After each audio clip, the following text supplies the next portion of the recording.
Good evening, everyone. Welcome to the East Lyme Board of Finance. This is the public hearing of Monday, April 26, 2021. The time is now 7:01 p.m. And I would like you to join me in the Pledge of Allegiance. That's how we'll kick off our meeting this evening.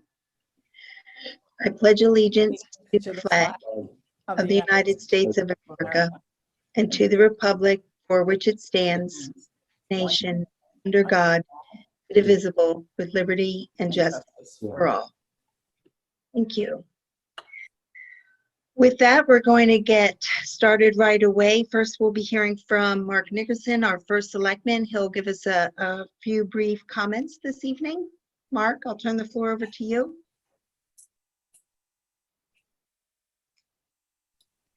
There we go. Good evening, everyone. I'm going to try to set the tone tonight and keep this as brief as possible. I guess I took the wrong thing up here. This is even shorter. Here we go. For a second year in a row, the rather routine procedure of developing, deliberating, and delivering a budget to the taxpayers of East Lyme has been disrupted. I speak for all those involved that we've done our level best to maintain transparency and be responsible stewards of the public's trust. I ask for an extra effort and extra patience from all those involved in the process of managing the finances and approving the annual town budget. I asked and everyone delivered. I commend all those involved, including all department heads, our selectmen, our finance board, our legal counsel, town clerks, and registrars. Everybody played a key piece in this. This is my 7th town budget as East Lyme's first selectman. It seems that every year the message has been the same. We've constantly asked our department heads to do more with less, to get creative in delivering services, to put off what we can put off, and to understand and accept the fact that the economy in Connecticut has never really recovered. The families are taxed more than ever before. Every single year has been the same message. I'm proud of this budget, just like I've been proud of the last 6 budgets. It's lean, it's a fair compromise for the taxpayers of our town. Only about 25 cents for every dollar you spend on town property taxes actually go to the operating budget to run the municipal side of the government. The rest is for education, principal, and debt services. Public works, which of course includes road maintenance, snow clearing, trash, recyclables, tree trimming, and so many more things. Also emergency services, including fire, police, and ambulance, parks and rec, historic properties, land use services, town hall services, all our town services. East Lyme's town government has always been incredibly lean and efficient. It has improved even more so during my 7-year tenure. Taxpayers are well served by those who manage and deliver these services. The schedule of the remaining budget process has been altered and will deviate from the town's charter. This is allowed by one of the governor's most recent executive orders.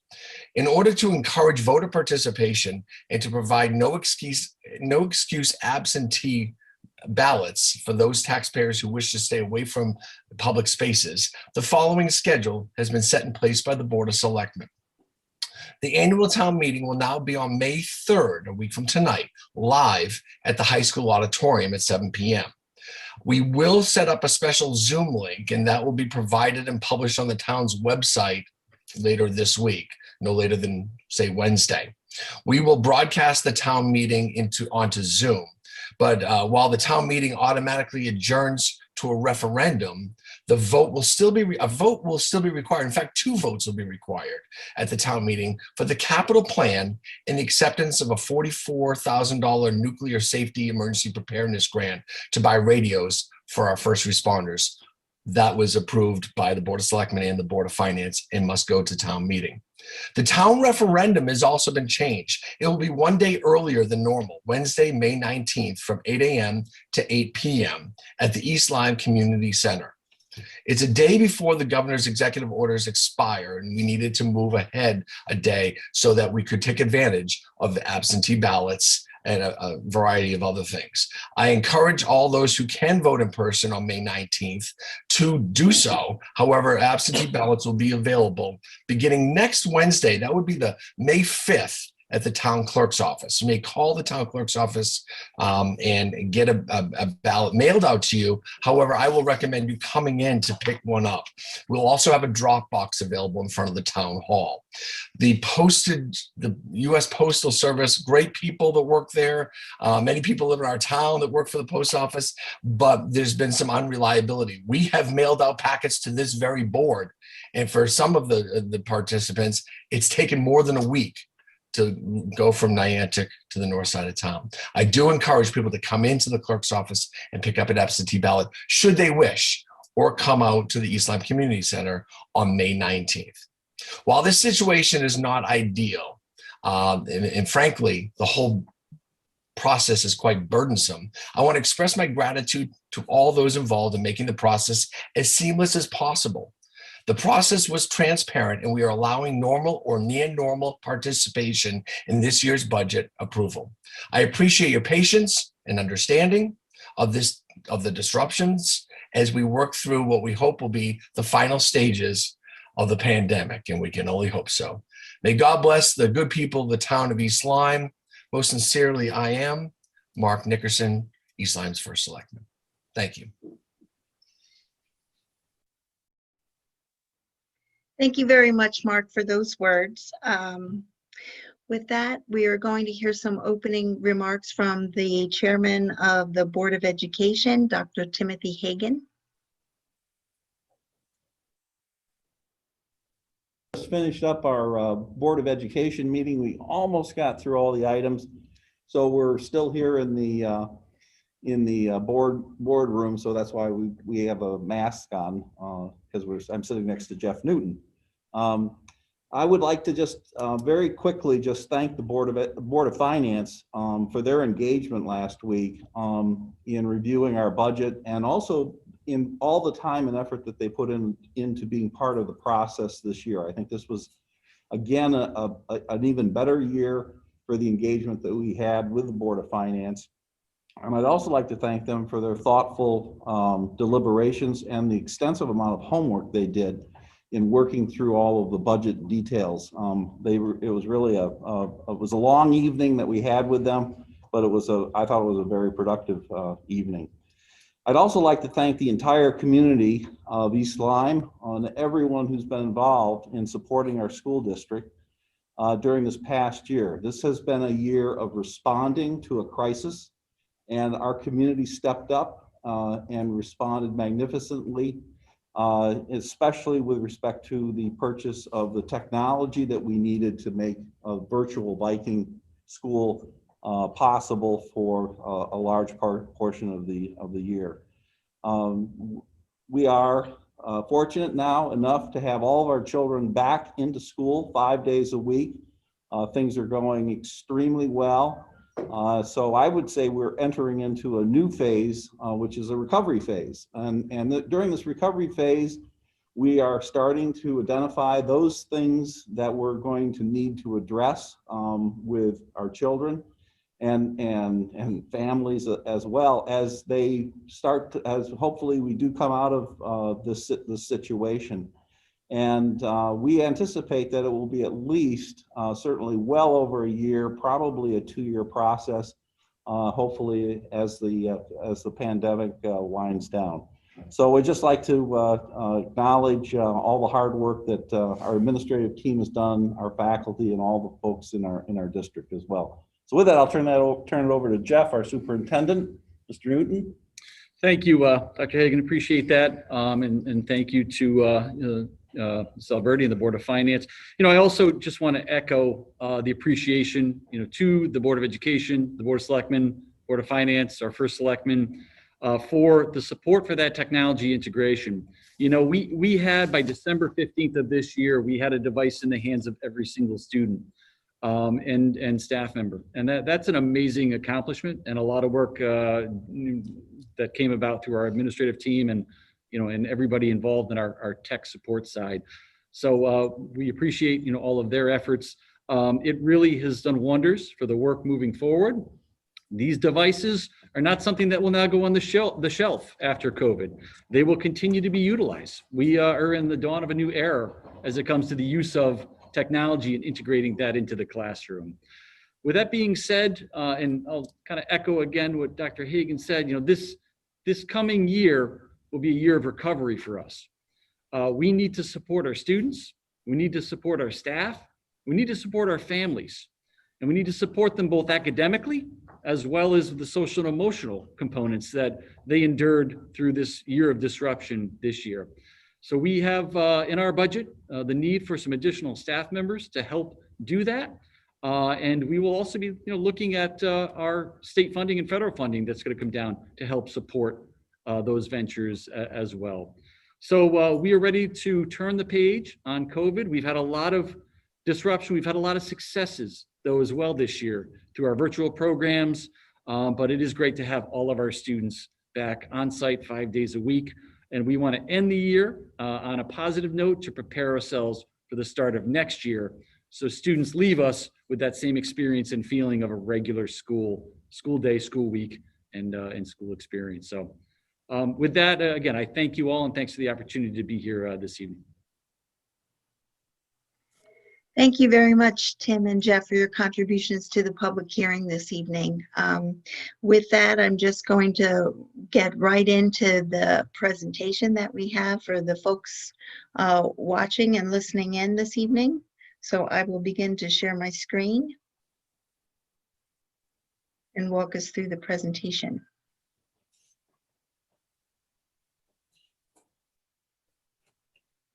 Okay, again, today is April 26, 2021. This is the public hearing on the town budget. It is the first time that we will be discussing the budget after the Board of Finance had approved a budget to move forward at our special meeting, which was held last Wednesday on April 21st.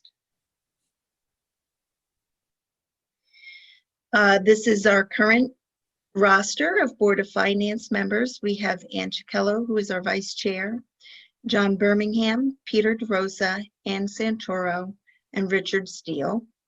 Of course, myself, Camille Alberti, the chair. This screen sort of puts in a capsule the budget process this year. Again, you'll see that it is a little bit different. We had a condensed schedule. A lot of that was due to certain restraints that we had for only being able to conduct Zoom meetings very soon. We're moving away from that into a hybrid environment. And then eventually we all look forward to, I'm sure, in-person meetings once again. This year we received the town budget on March 10th, which indicated an overall increase in the town budget, which includes all the components of the budget, of 3.41%. On April 8th, we began hearing presentations, first with the Board of Education, and they presented their budget to us and targeted a possible additional savings of $431,916 due to various grants, such as the ESSER grant. For about a week and a half after that, from April 12th through April 19th, we listened to presentations from general government departments, as well as the capital budget presentations.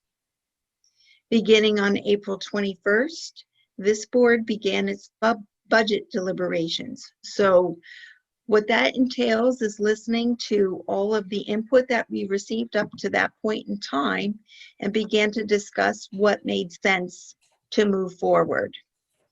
We were able to reach, I guess, a consensus, an agreement, or a compromise, if you will, that evening. So that did take us only one evening this year. It was about a 5.5-hour meeting, but we did it.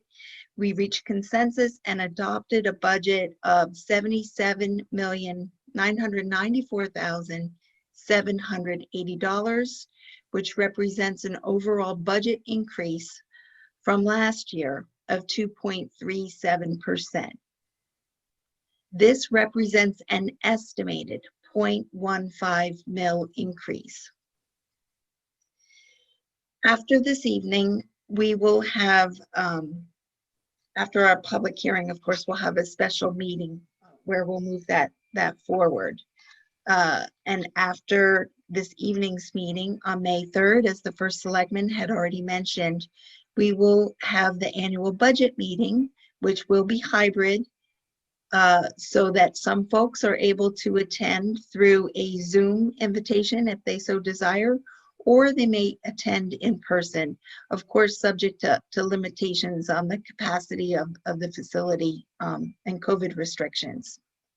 After May 3rd, we will, well, on May 3rd, we will make a motion to move the budget to town referendum. And then, assuming that the budget passes, we would meet once again a final special meeting on the 2021-2022 budget process to set the actual mill rate. On the next page, you'll see that I listed some of the major budgeted capital projects and acquisitions for the upcoming fiscal year. Certainly, this is not a complete list, but I did just want to identify some of the larger items, beginning with the Board of Education. The first one being the continuation of technology upgrades. As the superintendent of schools had mentioned, last year we approved a rather large appropriation to ensure that every student had a device in their hands to make remote learning as successful as it possibly could be. So this is a continuation of that, ensuring that some of the oldest technology is replaced. We all know our PCs and our other devices only have a lifespan of so many years, and eventually they do need to be replaced. Roof life extensions at the East Lyme High School and East Lyme Middle School will total about $435,000. This is going to extend the life of those roofs for a number of years. As you know, with the completion of the elementary schools, there isn't a big target for capital improvements this year. Also at the high school and the middle school, they are looking to perform some HVAC upgrades to the tune of about $350,000. Moving on to the general government side of the budget, the Public Works Department has indicated $850,000 for town roads and infrastructure. If you recall, last year, that capital was reduced to, the capital for that particular line item was reduced to about $500,000 to help us close a hole in our budget. And this is a simple reinstatement of the level funding that we have been doing for years, $850,000. In addition, this year for Public Works, we are looking to acquire a couple of new trucks, a trash truck and a dump truck, for the sum of $429,500. Finally, in the Niantic Fire Department, we are looking to replace the engine truck. The current one at their facility is currently 29 years old, beyond its useful life. And so they are looking to replace that, and that was approved. I think it's worthwhile noting that anything in the general government side of the budget still must go through an approval process when it comes time to acquire those items. They still must be approved by the Board of Selectmen, the Board of Finance, and then finally by the town at a town hall meeting.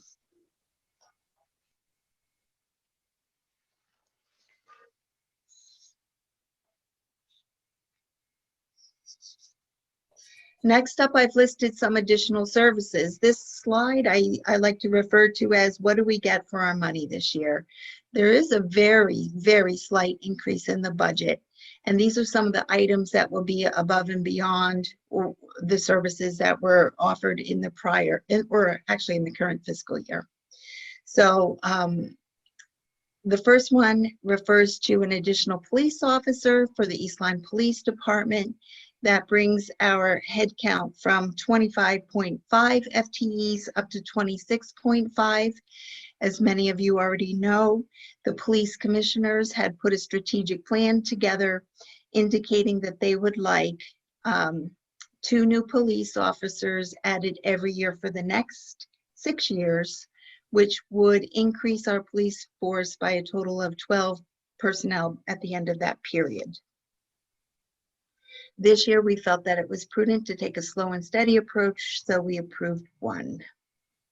Next up in the building department, we did increase hours for some of the, a couple of the part-time building officials. I think that for a myriad of reasons, the number of building permits has really increased dramatically in the current fiscal year. Many of us believe perhaps that it's because of COVID. Once again, many things this year are due to COVID. But instead of taking vacations, people maybe perhaps chose to make improvements on their home. So the increased hours in the building department will hopefully be able to alleviate some of the chief building inspector's work and maybe expedite some of those applications that are in his office. Next up is Inland Wetlands Review.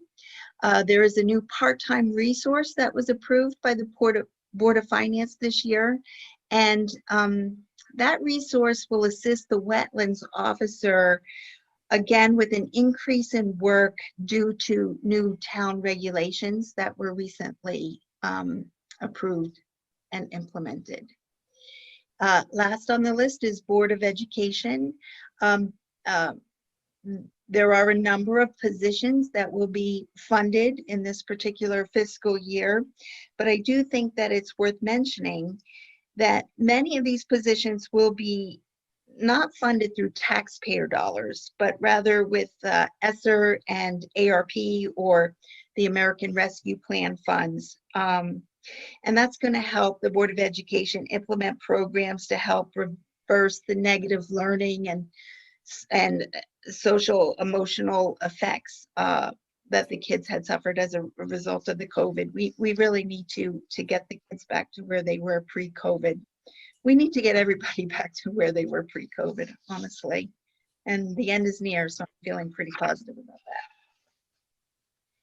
Next up is just a snapshot.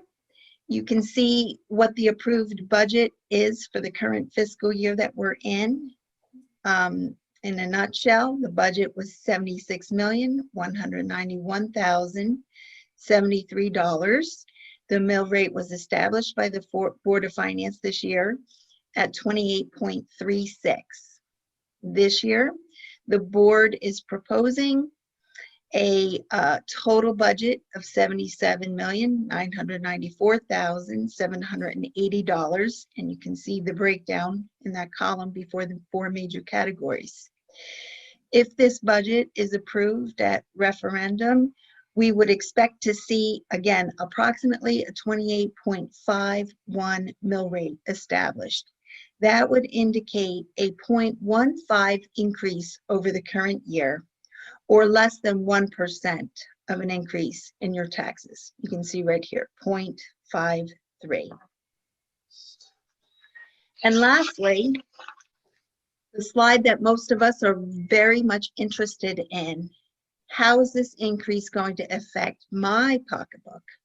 And so we've listed some scenarios for a mill rate increase of 0.15. Again, this is the slide that really indicates how it affects you, the taxpayer. So if you are living in a home that is currently assessed at $250,000, the estimated taxes for the upcoming fiscal year will be $7,128. That is $38 more than what you are currently paying. Or if you look at it in a monthly snapshot, it's $3.13 per month. If you are living in a home assessed at $350,000, you will be paying $53 more per year in your taxes, or a $4.38 monthly increase. We increased to show what the effect would be on a home assessed at $500,000 this year. And if you are living in that sort of home, your increase from this year will be $75 or a $6.25 per month increase. So we've tried to keep the presentation as simple as possible, but certainly there are a number of people in, I'm going to stop sharing the screen right now. Just give me a second. Now I can see that there are 29 people that we have as attendees to this webinar. And certainly, I would like to give each and every one of those an opportunity to address the Board of Finance if they so desire. So if you are one of the 29 attendees on this call and you would like to address the Board of Finance with a comment, question, or concern, I would ask that you do so by please raising your hand, and I will call on you. So we have two people. First up, we have Mark Powers. Mark, you have the floor. If you could please state your name and Sure. address for the record. Sure. My name is Mark Powers, 4 Round Rock Road in Niantic. Appreciate very much Madam Chair and all of members of the Board of Finance giving me the opportunity to do this. Didn't think I'd be the first one, but I'll take it. I'll take it. Thank you very much. I am currently serving as a member of the East Lyme Police Commission. And while I don't suggest that I'm speaking for the commission this evening, we have had lengthy discussions over the months regarding our suggested budget. So I do speak as an individual member and certainly as a resident of the town of East Lyme for my entire life. Madam Chair, you mentioned during your presentation that the board last week had decided to add one more police officer to go from 25.5 to 26.5, and appreciate that very much. However, I would, with great respect, urge the members to consider going back to the strategic plan that the Police Commission spent hours and hours developing, and with the outstanding help of our great Chief of Police, Mike Finkelstein, who amongst them with his lieutenants did a great deal of research in determining where East Lyme currently stands now per capita with the number of police officers. And I think as you heard last week, and I won't try to repeat all of this, but we're at or near the bottom. And this is just frankly, in my opinion, unacceptable for the town of East Lyme to be there. It's unacceptable for any number of reasons. And while crime is certainly not rampant here by any means, which is terrific, I believe we need to support our outstanding and hardworking police officers and keep them safe. And the current system, again, as you heard, was typically 2 police officers patrolling the 2 quadrants of town along with a sergeant, and any number of things can occur during those periods of time. So we really need to adhere to this strategic plan that we've suggested with 2 more police officers per year for the next 6 years or so. It's my understanding that the town has received an influx of money from government to the tune of $500,000 or so. Far be it from me to tell you or how to spend that or even to spend it. But I would just again respectfully request that you give consideration, especially now that is available from what I understand, to add this police officer, which is very, very needed. So I'll stop there, and I'm sure there are other people who would like to speak, but appreciate very much the opportunity to be with you, and thanks again for all of your hard work. Thank you, Mark Powers. I appreciate your addressing the board this evening and giving us your perspective on that. I appreciate it very much. Next up, if Mark, if also you could lower your hand at this point, now that would be helpful. And next up, we have Gary. So Gary, I will allow you to speak, but please state your name and address for the record. I think did Gary disappear? I think Gary disappeared off the screen. Okay, No, done, no? done. Okay, there he is. You only had to ask a question. No. Okay, Gary, No mind, I'm gonna keep this on. I'm muted. That's hard. Okay. Gary, you are unmuted. You're free to address the Board of Finance by first stating your name and address for the record. He is muted, Camille.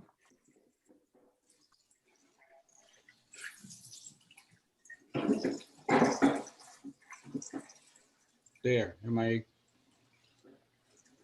Yes, we can hear you. Okay. Gary Lukowski, 12 Methodist Street, Diana, Connecticut, and I'm chairman of the Brookside Farm Commission.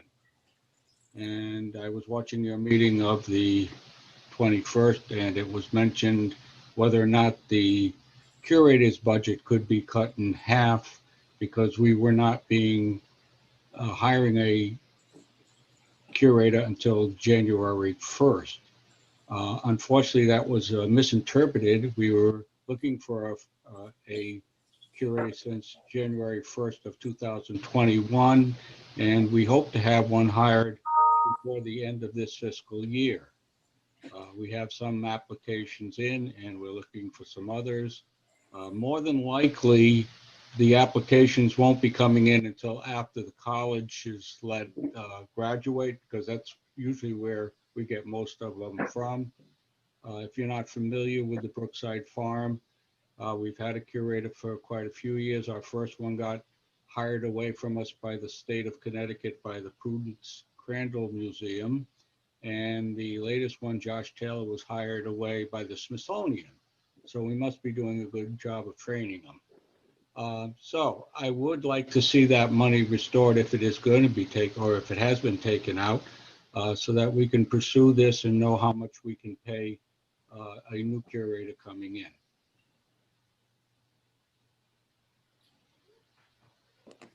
Okay, Gary, does that complete your comments this I evening? think so. Thank you very much for your time. I appreciate it, and I hope you will consider that.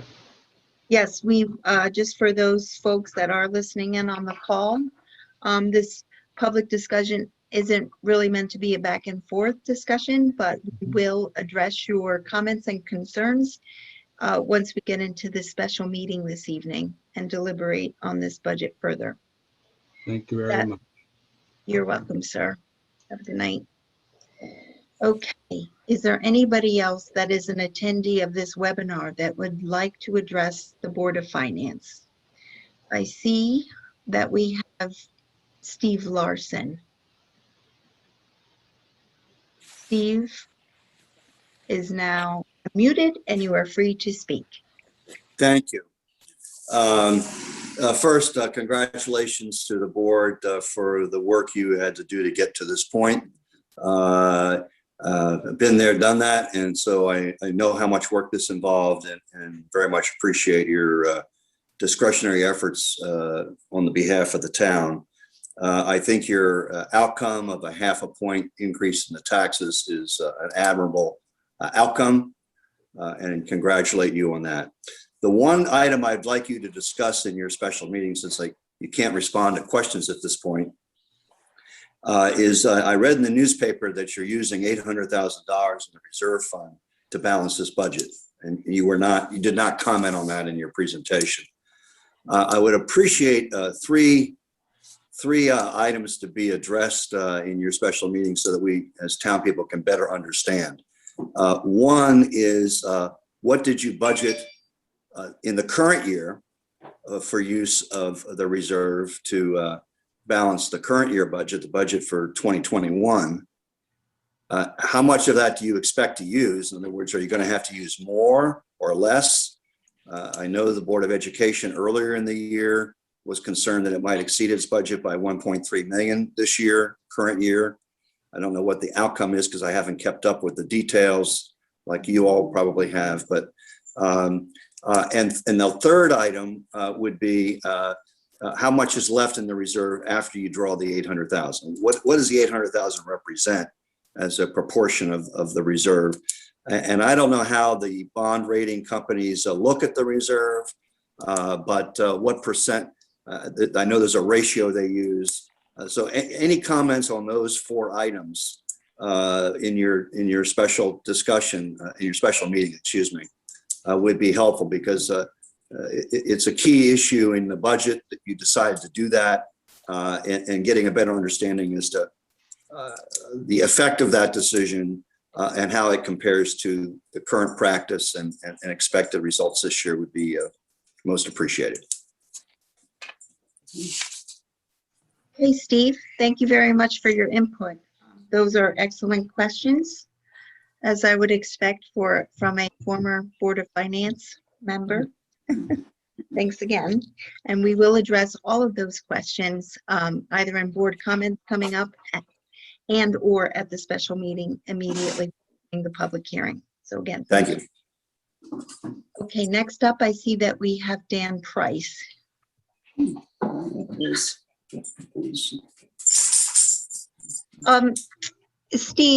Steve Larson, are you still on the call? If you could please provide our recording secretary with your full name again and address. I'm sorry, Steve Larson, 47 Oswegatchie Hills, Niantic. Thank you very much. So Dan, you are free to address the Board of Finance. Name and address for the record, please.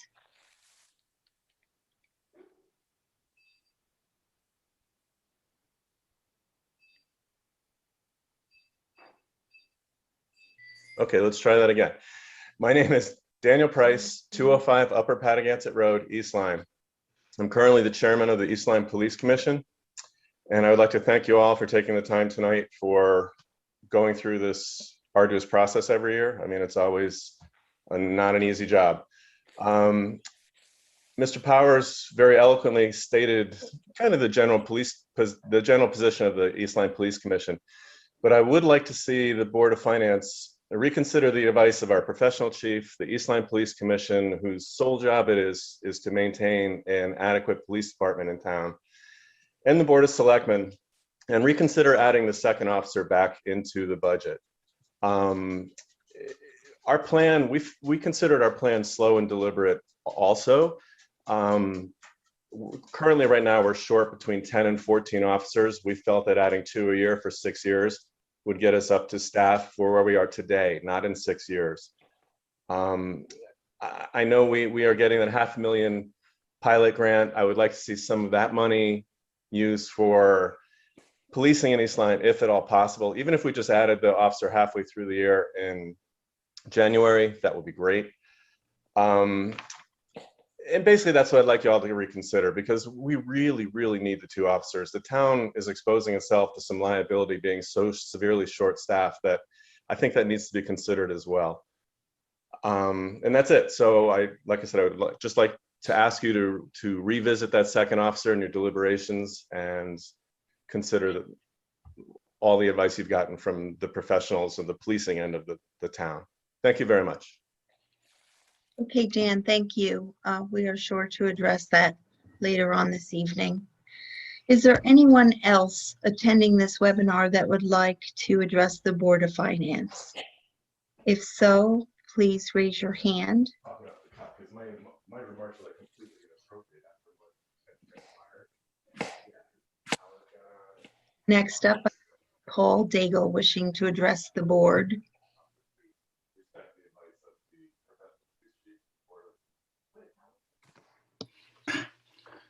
Thank you, Camille. You can hear me?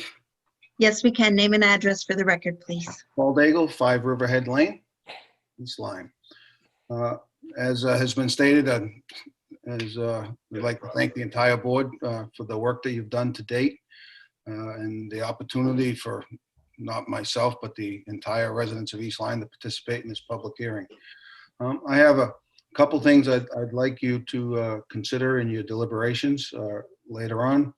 The first, what would the cost to the mill rate be and to the homeowners in the slide that you presented if the second police officer was added? What is that financial burden? You used the term, it was prudent to delay the hiring of one of the two.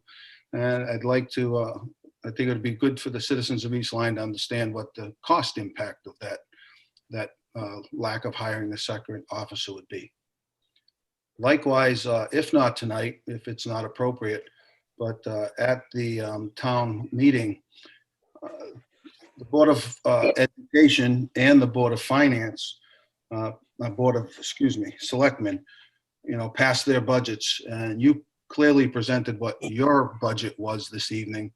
But I think it would be of benefit to the citizens of East Lyme to understand the percentage is that you reduce the budgets by, and possibly, and maybe this is too much work, what the mill rate would have been if reductions were not made. It's certainly within your perusal to make those reductions, but I think with two boards that approved their operating budgets as compared to the deliberations that you all came through to further reduce. I am not saying we should increase our mill rate. I'm not saying you did right or wrong. What I'm trying to say, I think it'd be important for the public to understand where you made your cuts. You mentioned one tonight with the police officer, but I believe there are more. So thank you for the opportunity to speak tonight, and good luck with your deliberations later this evening. Okay, thank you, Paul. Is there anybody else that would like to address the Board of Finance this evening? I see Steve Larson, you still have your hand up. Does that mean you would like another opportunity to speak? If not, you can lower your hand, please. Yes, I would. If I can have a second bite. Yes, yes, of course. In your slides, you showed the capital expenditures, both the Board of Education and the town and associated other areas. In the summary slide showing the budget, you show a total of $680,000 of capital expenditures, which is less than the detail that you showed. If you could reconcile those two charts and explain, maybe you're using some other source of funds other than the general revenue fund to fund the capital expenses. It wasn't clear to me why the 680 in the summary 4 categories differed from the detail that you presented. And again, you could do that during general discussion, it'd be fine. Yes, could you please repeat your question one more time? You were looking for a reconciliation between what was presented this night, the 680,000. Yeah, in the chart that you showed us of the proposed budget of the $77 million budget, there was that's correct. And Ann is showing the chart, and it's 680,000 is the capital there. And then the detailed capital spending that was proposed for the year was a figure higher than that by several $100,000. So I didn't understand why those two charts didn't tie. Yes, I understand your question now. Okay, we'll be happy to address that. Thank you. Okay, thank you.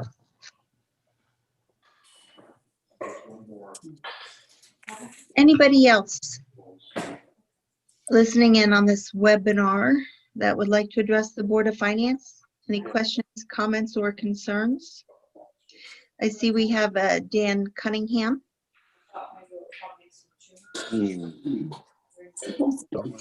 Oh, can you hear me? Yes, we can. Oh, okay. Hi.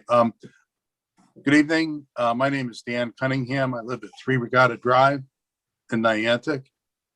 And like the others, I want to thank you for all your hard work. I understand the late nights that I know you have to go through to balance this, and you've tried to do the best that you can with what you have in front of you, and I appreciate that.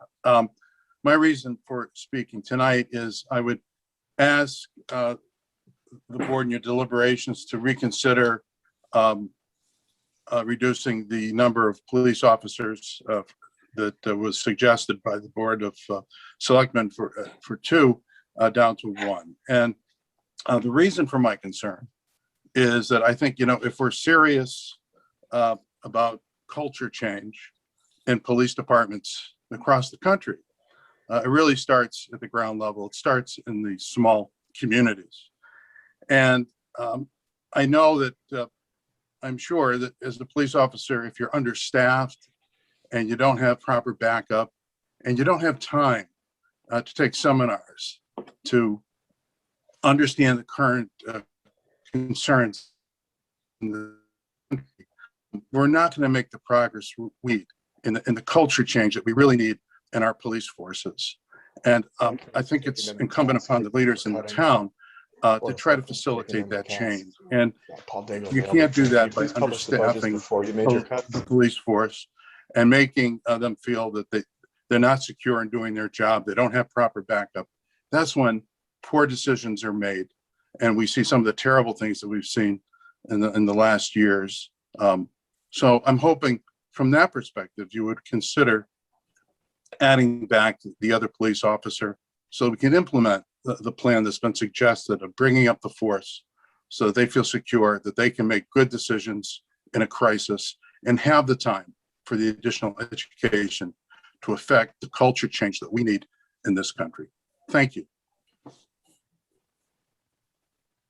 Okay, thank you, Dan Cunningham. Appreciate the time that you took to address us this evening. Of course. Anybody else wishing to address the Board of Finance this evening at the public hearing? Now is the opportunity to do so. You can do so by raising your hand, and I will call on you.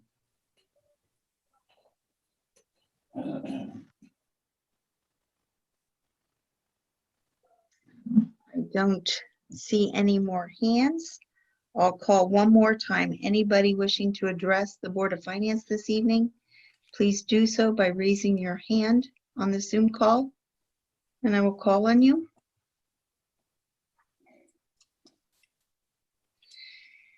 Seeing no hands, I'm going to close the public discussion portion of our public hearing this evening, and I will open it up to board comments. I would actually like to start with board comments by addressing some of the questions that were asked. I did my best to write them down. If I've missed something, hopefully we can address that again in the special meeting, or perhaps another Board of Finance member can sort of fill in some of the gaps for me. We heard from Mr. Steve Larson. One of the questions that he had was how much of the reserve fund are we using in this current fiscal year to close the hole in our, I call it a hole in our budget, to help us out with our operating budget. So we pulled from our rainy day funds, so to speak, $900,000 into the budget this year. Anna Johnson does a remarkable job of updating us on a monthly budget with a monthly report projecting how much of that we're actually going to use and what will actually be returned to the general fund at the end of the year. We are still in the month of April, which means we have 2 full months of operations left to go before we can accurately answer that question. But based on Anna's reports, I would say that we are looking to return probably 300 of that $900,000, and I'm just going to use round numbers. There's no sense for me to get to to the exact dollar here, because everything is not exact. It's a moving target, but I'd say we have a pretty good handle on what's happening. So I hope that answers that question. This year, I'm not really sure where the $800,000 figure came from, but we are looking to pull another $900,000 from the undesignated fund balance to bring into revenues to help us fund the operating budget. Late in our budget process, we were made aware of some state revenue projections that came in, that there's not, I think I heard a comment, there's a $500,000 grant coming in. It's not that simple. There's a lot of different revenue sources that are going to be adjusted. For example, education cost sharing this year is going to be about $200,000 lower than what we had projected when we were going through our budget process. pilot funds, payment in lieu of taxes, are going to decrease by about $193,000. And I suppose pilot hospitals and colleges, this is not quite so significant, a decrease of $28,000 in that particular grant. In order to protect municipalities from a fiscal disaster, it looks like they are implementing a new grant and it's a tiered pilot grant to the tune of $1 million. And when you net all of those adjustments to the revenues that we had already projected in our budget that we wanted to move forward, we're looking at a net gain in revenues.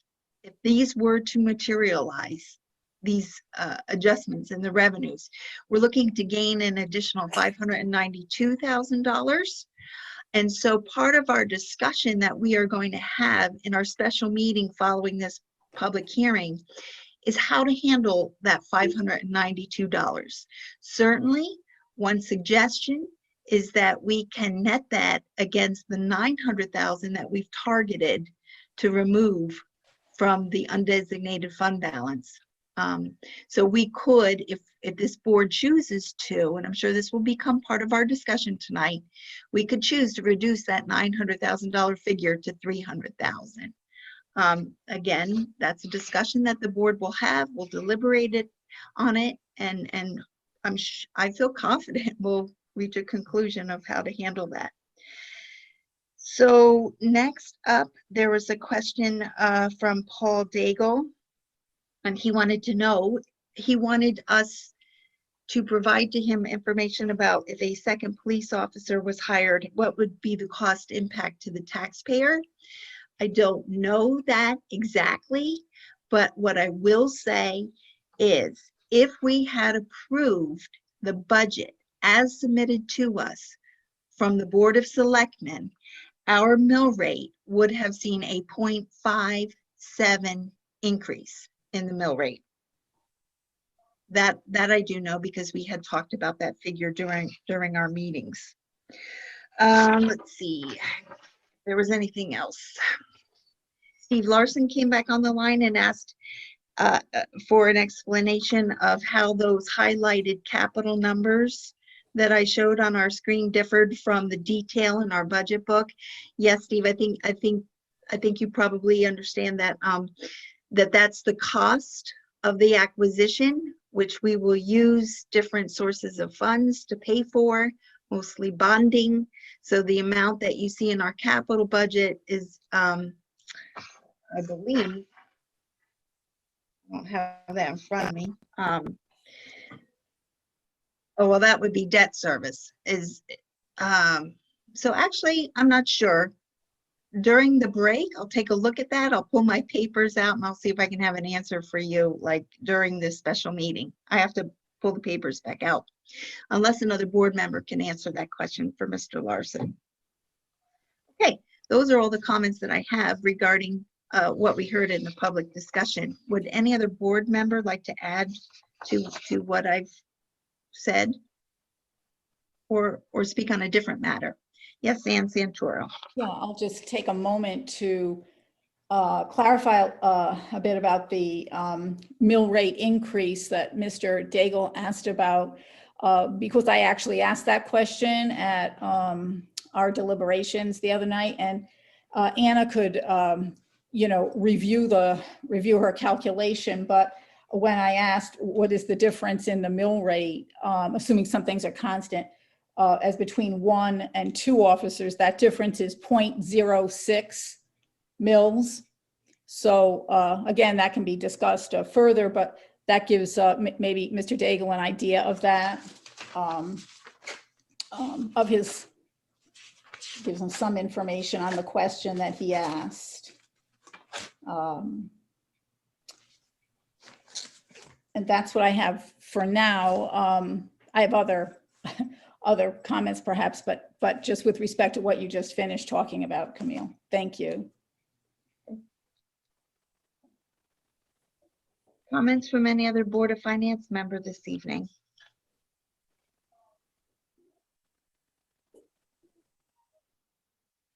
If there's no other comments from board, okay, yes, Ann Chikello.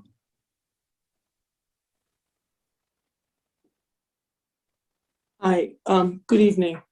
I would like to thank all of you who helped the Board of Finance put together this budget for the fiscal year 21-22, including the Board of Selectmen, the First Selectman, and the Board of Education. I would also like to thank my fellow Board of Finance members who have spent many hours poring over the budget books, meticulously going through the proposed budgets line by line with the department heads, deliberating, and ultimately compromising on this budget. This is not an easy task, as you all know. And as you can see from some of the public comments, not everyone is pleased with the results. And that's okay, that's to be expected. Not everyone is going to be happy.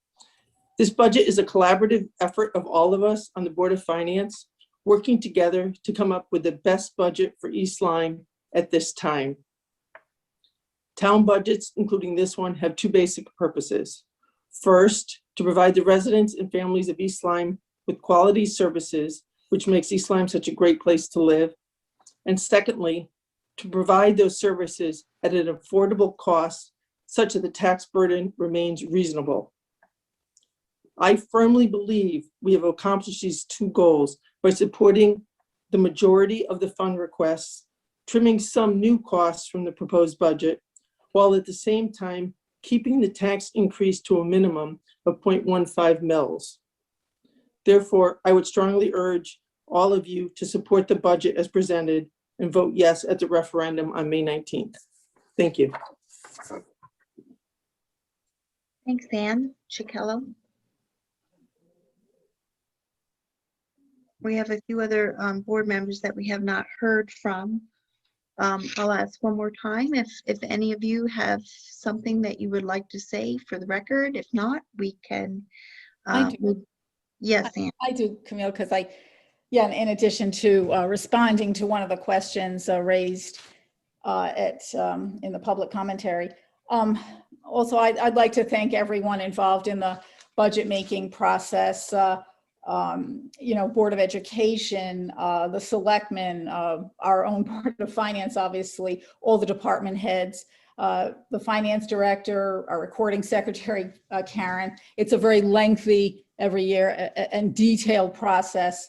And this year we had, it seemed like even more documentation, more information as it was coming through from the federal government, from the state, et cetera. So, complicated.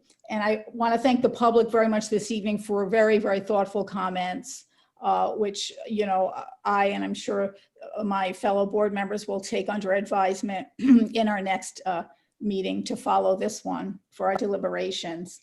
I just wanted to comment on a couple or highlight or underscore a couple of things in the budget, if I could, for public benefit. Basically, this year it just seemed as though much of the budgeting, was done within this context of the year of COVID, of a worldwide pandemic. We passed a budget last year, having the pandemic, and this year having it again, and on top of it, all the economic fallout, the negative and the positive, getting funding, but then also all the rest of it, unemployment, et cetera, et cetera. So needless to say, there's an overlay here that is pretty complicated, but I think as a board, we've worked well through it, and thanks to all of you. Just want to say that this is sort of a question someone had asked also, but the budgeting really came down to an analysis of staffing requests, because on the capital side, there were many items that were sort of continuations, payments from projects already in existence, and then some things we had deferred from last year. More of that can be discussed, obviously, in our next meeting to follow this one. But basically on that town side, the adjustment was $202,913, in case anyone's asking. And then on the Board of Education side, essentially $162,000 adjustment. Looks larger because we had to add an adjustment to reflect the adjustment that the Board of Education made itself using the federal American Rescue Plan dollars, which came last minute, thankfully. So that was great. Yeah, so I just a couple of those things wanted to point out. And also with respect to the Board of Education budget, I think it's good for the public to know too that that number isn't plucked out of thin air. You know, we look closely at the different requests for staffing, and that number relates to our feeling that 1 rather than 3 additional math coaches. There's already 1 at the grammar schools that is shared. That 1 rather than 3, namely perhaps the middle school, will get this coach, should be added based upon all the data provided. Thank you, Amy, and the rest of staff for providing that information. So, you know, certainly isn't arbitrary. And from comments made earlier this evening, I'm not sure that people think it's arbitrary, but I know in the past, sometimes people wonder where we get the numbers from. But when we make an adjustment on Board of Education, we can't do it line by line. We take a number, but that number should relate to something that we're questioning. And that was what we did question for the most part as a board this year.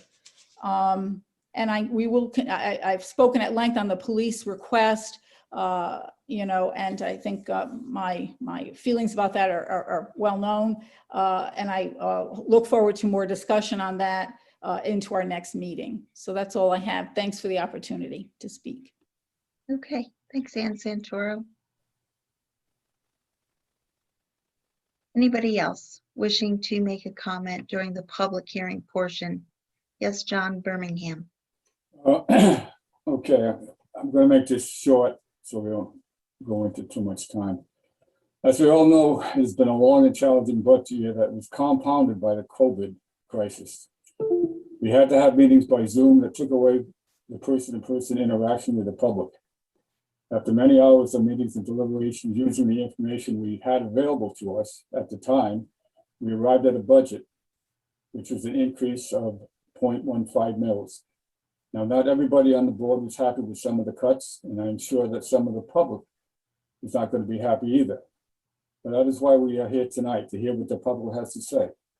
In the past, after the public hearing, adjustments have been made. And keep in mind, we have 2 months to go in the fiscal year.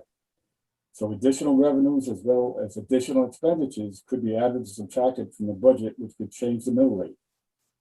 Now, down the road, you know, what I mean by that, this year, there are more funds coming to the town and the school district from the state and the federal government. Now, I've heard different figures from different sources. I've heard for the town side, $1.8 million, and for maybe not quite that much for the school side. And even after that, there could be millions of dollars more coming to this town and the school. Now, for the people who asked, the public who asked about the police officer and Brookside's returning the $3,000, whatever it was, to their budget. All I can say is if it's not approved tonight for whatever reason, you know, take heart, because with all this money coming into the town, once we find out how and when we can use that, those 2 subtractions or reductions, if you may, from the budget could be paid for by this fund money. So there's a lot of choices here that could be advantageous to, for us to use that money for the town and the school district. So that's all I have to say right now, and I'm sure maybe some of the other board members can be more specific as far as the budget. Thank you. Very good, John. Thank you. If there are no more comments from our Board of Finance members, I'll entertain a motion to adjourn this meeting. Once we make that motion, I will probably suggest a 10-minute break between the ending of this meeting and when we begin our special meeting.